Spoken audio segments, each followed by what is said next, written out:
on one or two things on this bike, the Yamaha Diversion, and news of a little project which applies equally to this bike, the GT, and the Interceptor as well. But for those of you who've watched my little channel, my efforts on this bike, which haven't run for a long time, you'll know that I posted a video recently. I put seafoam into the carburetors, which is absolutely amazing. And then what I've done is I've balanced the carbs using a set of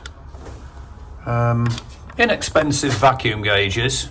They're about 20 quid on eBay, these. Now, I discovered there's a bit of an issue with them. They look like they're inaccurate, but they're actually not. I'll tell you what it is. It's this here, the joins where you put the pipes onto the gauge, look.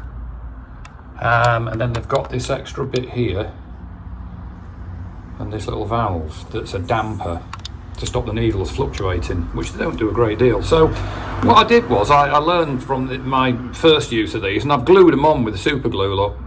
So each one of these has now got glue to seal them up, and as you can just see, a bit of PTFE tape there, look. So if you do buy some of these, which for 20 quid, you know, they're well worth it, and they are good actually. Once you glue these bits here, and you glue your pipes, and a bit of PTFE on the little dampers there, and they're really good, well worth it. So I use them. So I've done the seafoam, and I have got rid of that little irritating cough I mentioned in the last video, which is amazing. So seafoam can be put in the crankcase of a bike or a vehicle into the oil at a ratio of about 30 mil per litre. So this bike has got a 2.2 litre capacity, so I'll put probably about 65 mil of the seafoam that's going to be delivered soon, and see what effect. Basically, you put it in your oil, you run it for about 100 miles, then you drain your oil and put a new filter on. So I've got the oil, the filter's on the way, and it'll be interesting to see. So in the meantime, you'll notice possibly that it hasn't got a screen. Well, the reason I've taken the screen off actually, and the reason I did that was that I'll show you if you just walk this way. As Aerosmith said to, who was it? JC Hammer or somebody, walk this way. Right. This ABS, this is the trim. And this trim fits there into there, comme ça. And what somebody did was they tightened it too much, this bolt.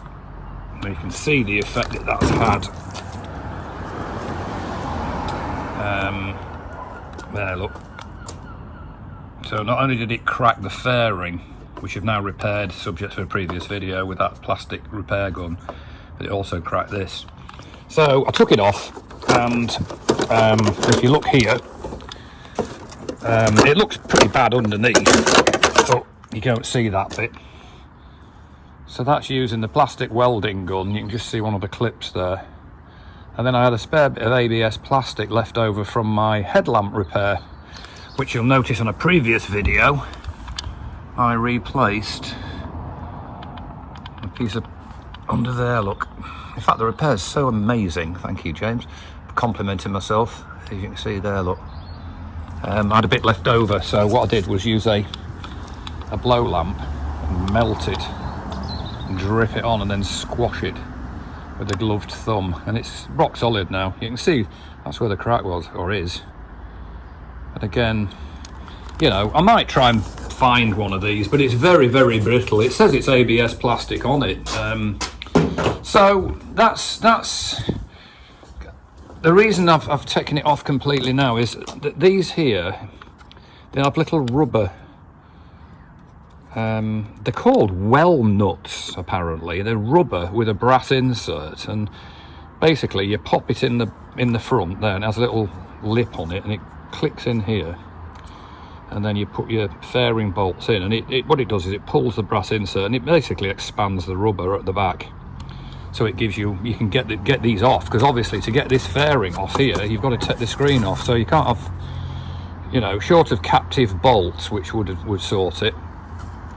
I did in fact glue some nuts on the back, and then it occurred to me, I thought, blimey, if that nut, the glue ever goes, you know, I've got an Allen boat spinning round and you can't get into it because of the trim and everything. I thought I'd be absolutely knackered trying to get this fairing off, so I managed to took them off anyway, and I've ordered them. They're cheap enough, in about £6 on eBay for 10 of them actually, but I only need 6.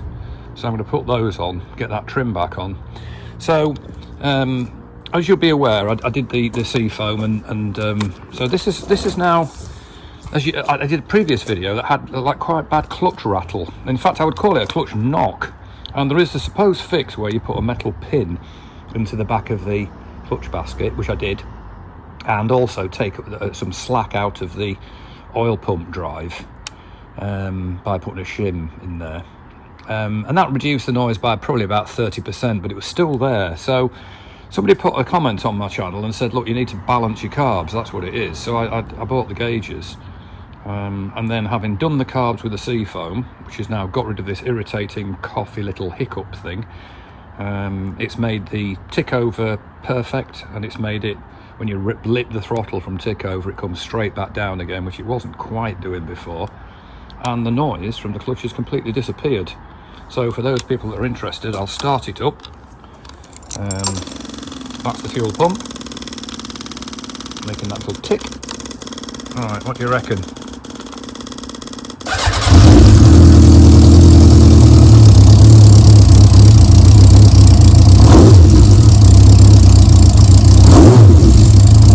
That's from, you know, pretty much cold. I was out on it this morning, but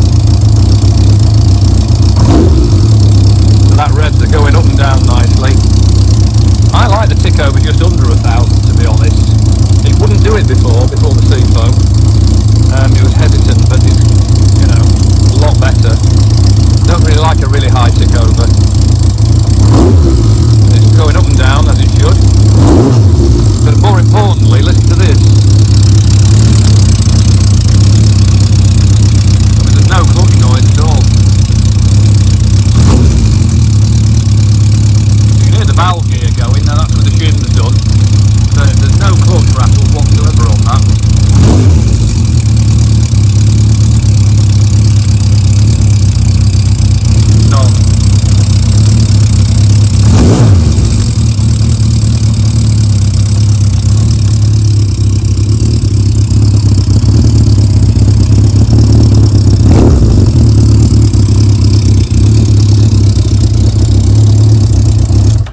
So there you have it. That's certainly cured that. So, you know, the sea foam, I would recommend that to anybody, as I said in my previous video for carburetors. It's transformed those carbs, and I've not stripped them. You know, the tick over is absolutely perfect. The little hiccup at from tick over to pilot jet has disappeared completely. It's totally smooth. It really is nice. And as I say, the clutch rattle's gone away. So there's a few projects I'm going to be doing in the next week, if anybody's interested. Well, I'll be doing them even if you're not interested, but I'll post a video which you don't have to watch if you don't want to. One of them concerns these Delkovich cans. It's a pity about that dint. I presume it's come off probably somebody's heel or something, I don't know. But anyway, you can see the isolation bobbins are fitted. So that has removed the vibration that was coming through the frame from the exhaust system when I first got the bike.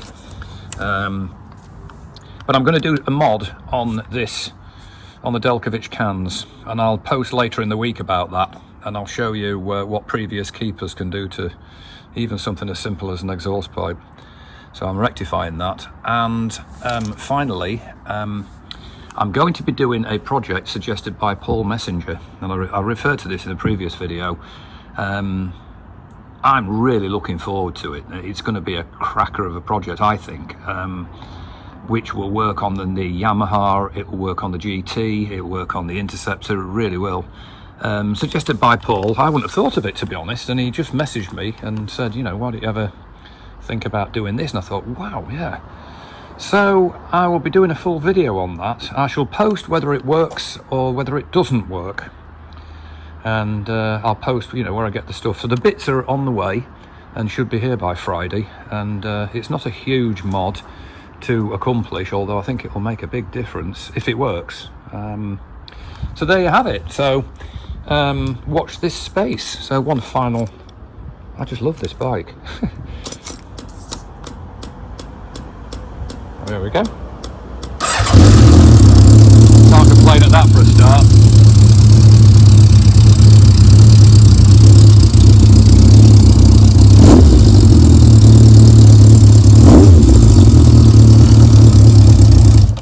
So there you have it. I'll shut my trap now and go. So mind how you go on your bikes.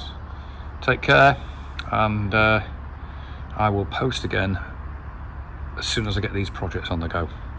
Bye for now.